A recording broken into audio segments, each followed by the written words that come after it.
All right, let's start our interview. First of all, I will Mhm. say thank you so much for taking the time to do this interview with us.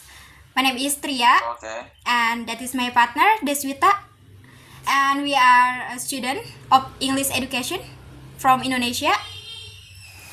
Uh, Okay. for our assignment, we need to interview a teacher about their journey in the teaching profession. Mhm. Before we start, could you introduce yourself first?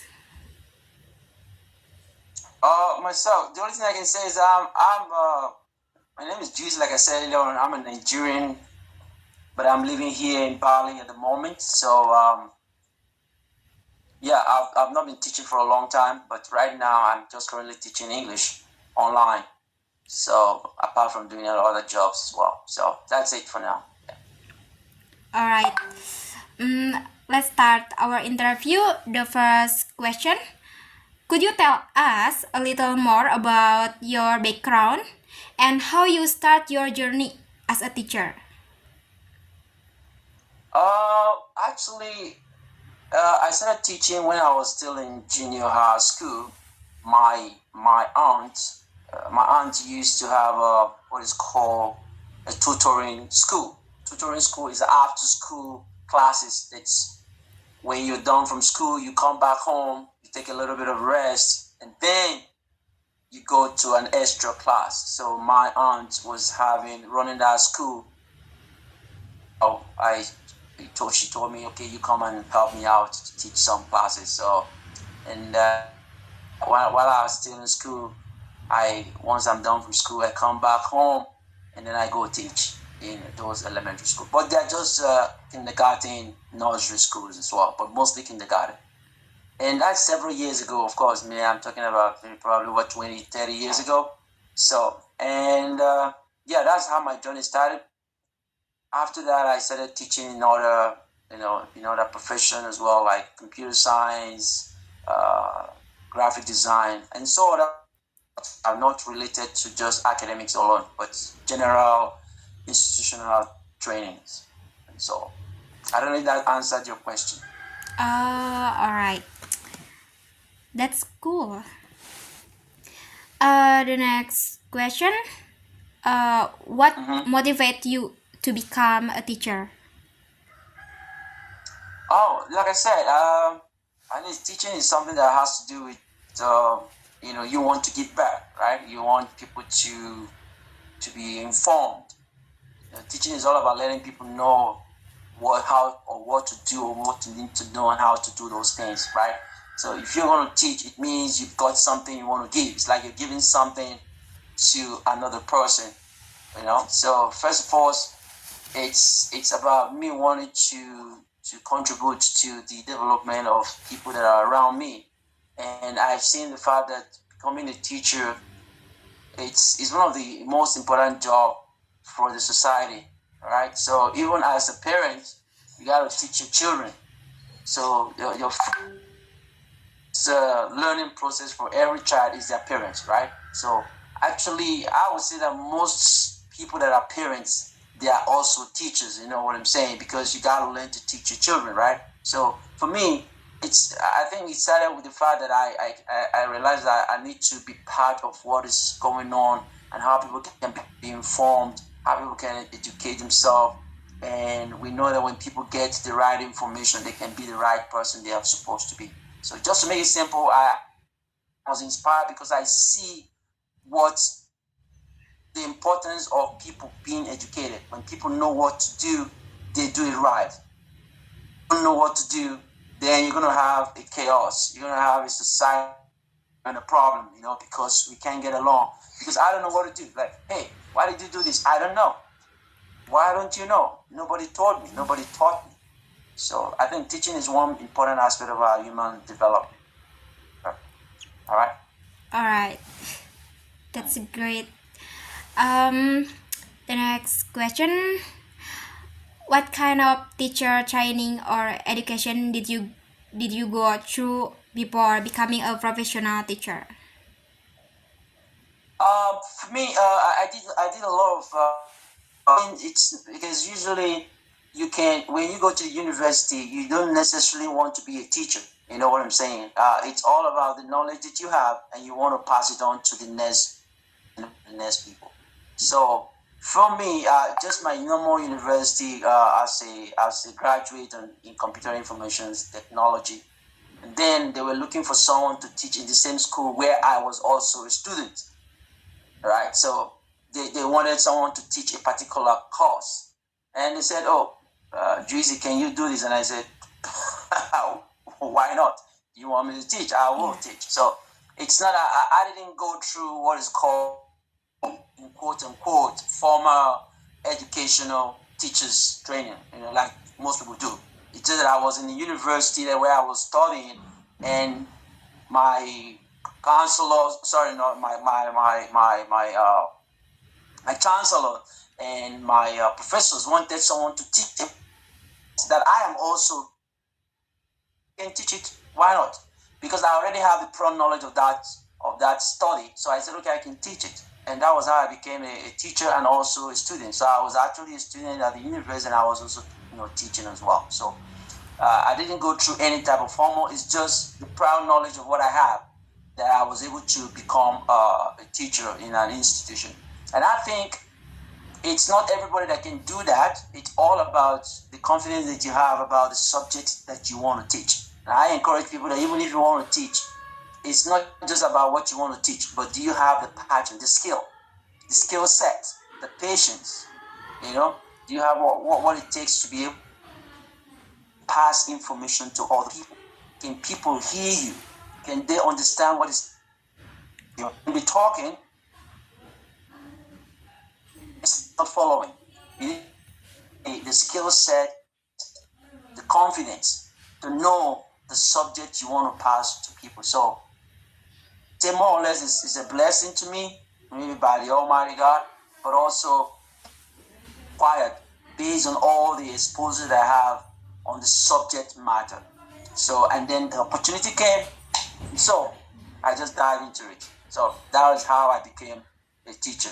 Not true by going to a teacher's college or something like people do. You go to a teacher's college, they teach you all the basics. I know those things, of course, because I was learning from my aunt. She gave me all those ideas, but the fact remains that I didn't go to a formal educational to learn how to teach. I learned how to teach by observing how other people teach, or by knowing the subject itself. And then I was given the opportunity to say, "Hey, Juicy, can you teach this subject?" And I said, "Of course." And then I grew from taking up that challenge. That's how I became a teacher. All right, I see. All right. The next question: what are the biggest challenges you have faced as a teacher, and how did you overcome them? Becoming a teacher is not I would say it's not an easy thing, because one, you need to have what is called confidence. And I think one of the basic thing about becoming, or one of the most important aspects of becoming a teacher, is for you to have a confidence in yourself, and not to be a student, especially if you're teaching older people that are older than you. So you got to have the confidence. And one of my biggest challenges for me to be able to develop that confidence earlier on, because I was given the opportunity when I didn't know what it is. So for me, one of the challenges was for me to develop my own confidence. So I don't have to be scared. I don't have to be afraid. I have to talk to people.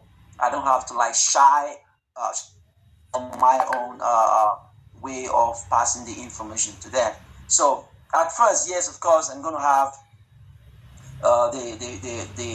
especially when I have to teach people, right?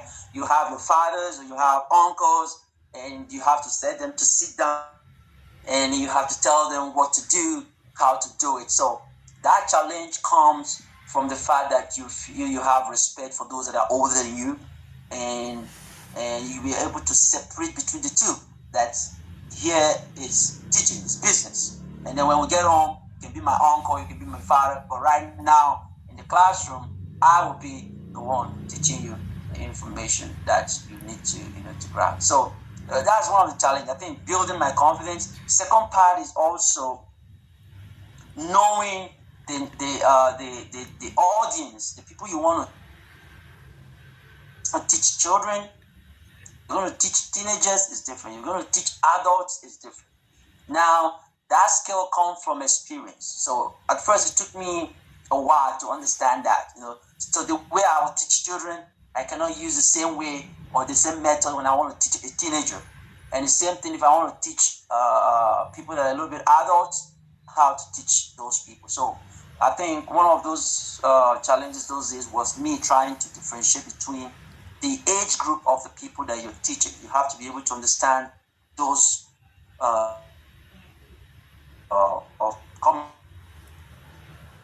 the people that audience is very important. So those are the challenges I was able to. I went through, but it was okay. As time goes on, you gotta build yourself from the experiences you have, and you can use that to as that. That's just my basic one. Like I said, first is building confidence. Second part is understanding the age group of the people you want to teach. It's very important. Those are the things that were challenges, a big challenge for me. But yeah, I was able to get through them. Yeah. All right. Thank you very much for your answering my question. The next question will be continue by Deswita.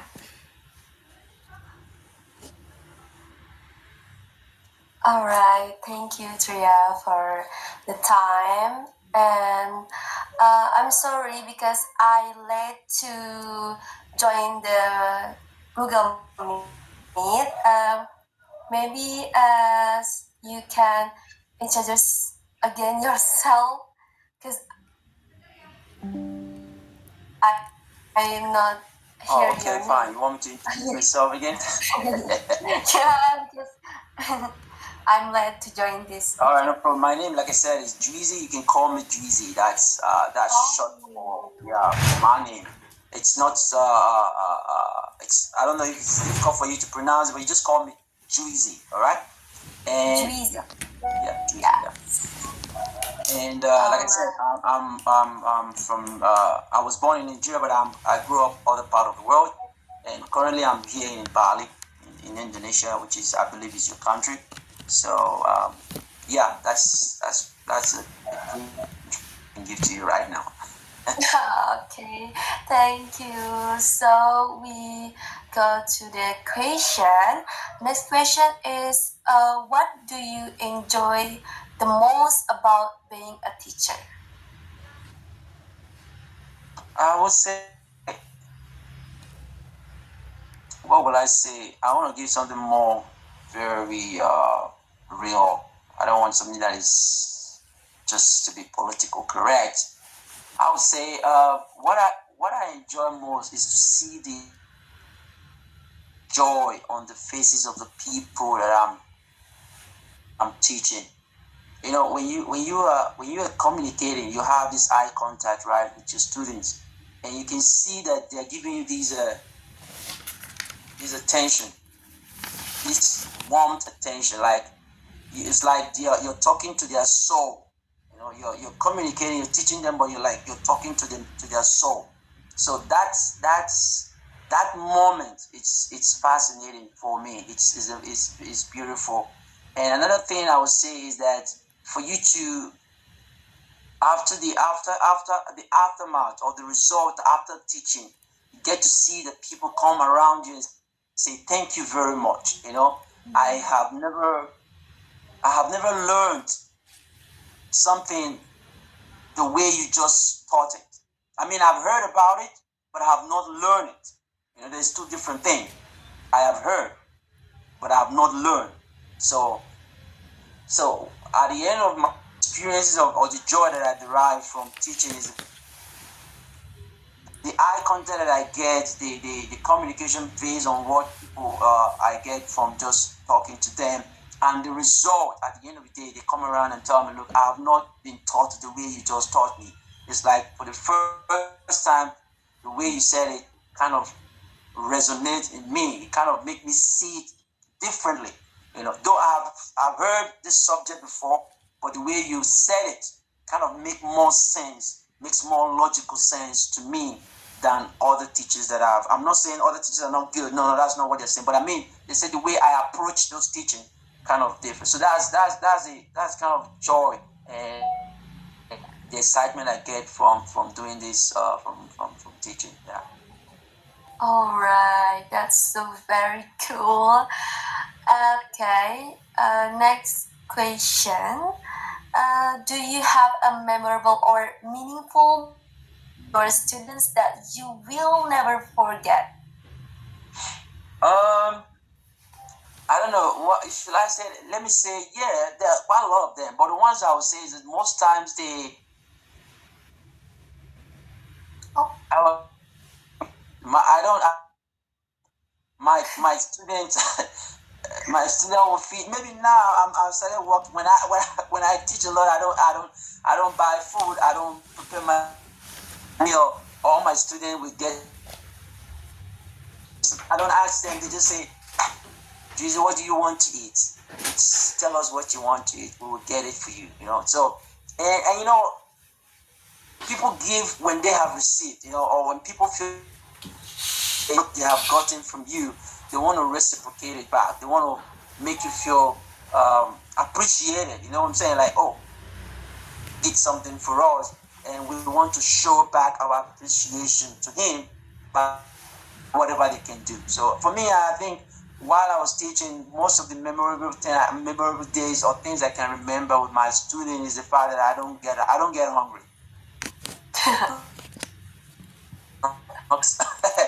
There's always fruit. There's always something for me to keep myself occupied, my mouth so back, right? So I can continue to teach. So yeah, remember the other ones, but this is the one that I can say I was never hungry. So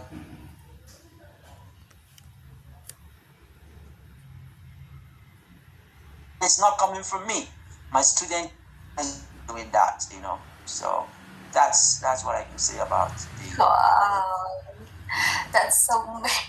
Okay, the question. What advice would you give to us for future teachers? For being Advice. Wow.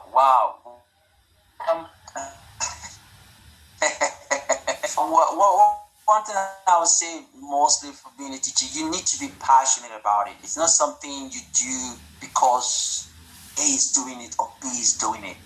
No, you gotta do it because something you love doing. Because if you're gonna with your student, patient with your student. Like, for example, you're teaching and you ask some questions like, "Hey, I was teaching you this. What is this?" And your students they don't know what you're talking about. So if you're not patient, you might get upset. Why is it that you've been teaching and they don't understand what you're teaching? So, and if you want to be a good teacher, my advice to anyone who wants to teach or professional teaching, to what you need to have the passion. It's the gain, the things you're gonna profit from it, but you need to have it as a passion. You know what I'm saying? So you need to know that you need to have lots of. For teachers, you need to have patience. If you can go by it, because that's where you're gonna lose your patience. You're gonna lose your mind. You're gonna lose your confidence. So majority of things that you need as a teacher is yes. You also need to be patient. Continue on this journey. The last thing I would say, the third thing would be you keep learning. You can learn from. Now, people think, oh, because you're a teacher, therefore you can't learn from your student. That is not true. Your students, sometimes they are your best teachers. They are your best, what they call reciprocation. All right. If you don't know something, don't be shy about it. Don't try to pretend. Oh, these are my students. I have to know. No, if they ask you questions and you don't know, say, okay, fine, guys, I don't know what is out there. Your student will be more human. But when you be human, it's okay to learn from your students. You're surprised, you get a lot of things get from them and use that to teach them better. So teaching profession, they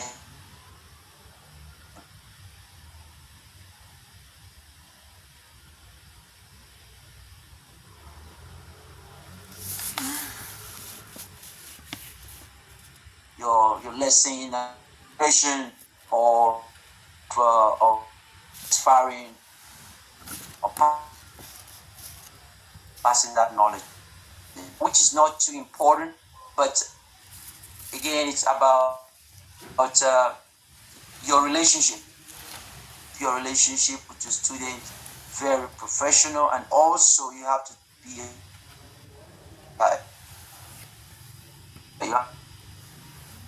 meaning that you have to keep what is called both professional, and you have to keep also you have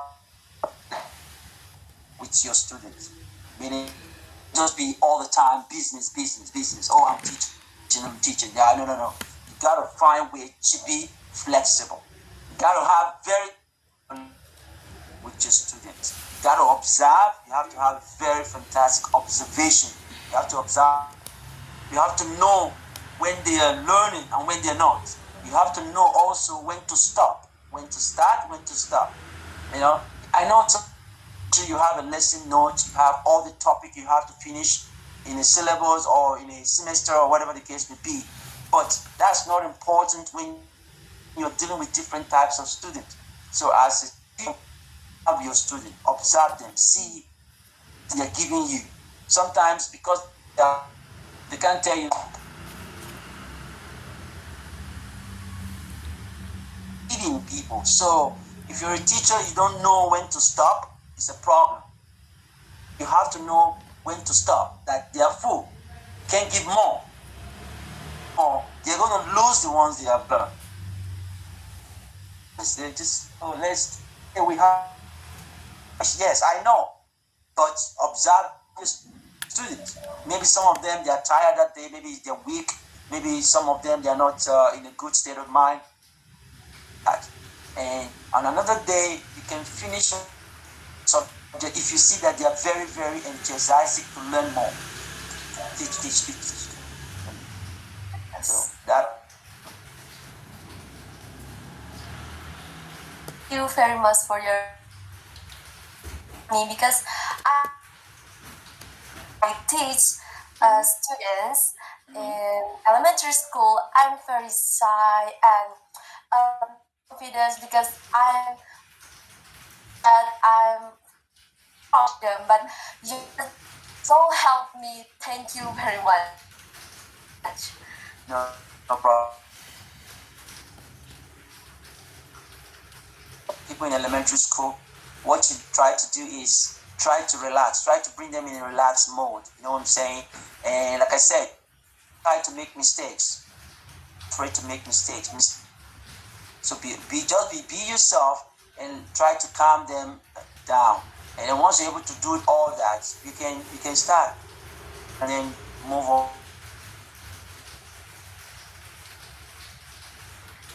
When you are shy,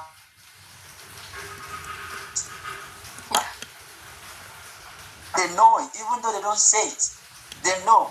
They can say within themselves, oh, this teacher, she's afraid, this teacher is nervous, this teacher is not confident. So, but student, you are their leader. Teacher, at that point, when you are their leader. So they want to see someone who is a bit confident and who is able to tell them, guys, this is what you need to do, this is what you need to do, this is how you do this, and this is how not to do this. That's very. All right, thank you. The next will be continued by. Did you hear? Mm. Oh. All right. Thank you so much for sharing your experience with us, and we really appreciate your time and your stories. They are very helpful for our assignment. Problem. All right, it's a pleasure having me, and I want to say thank you guys for giving me this opportunity to share my own knowledge. I look forward to hearing you guys there, and I wish you. All right, take care. Bye. All right.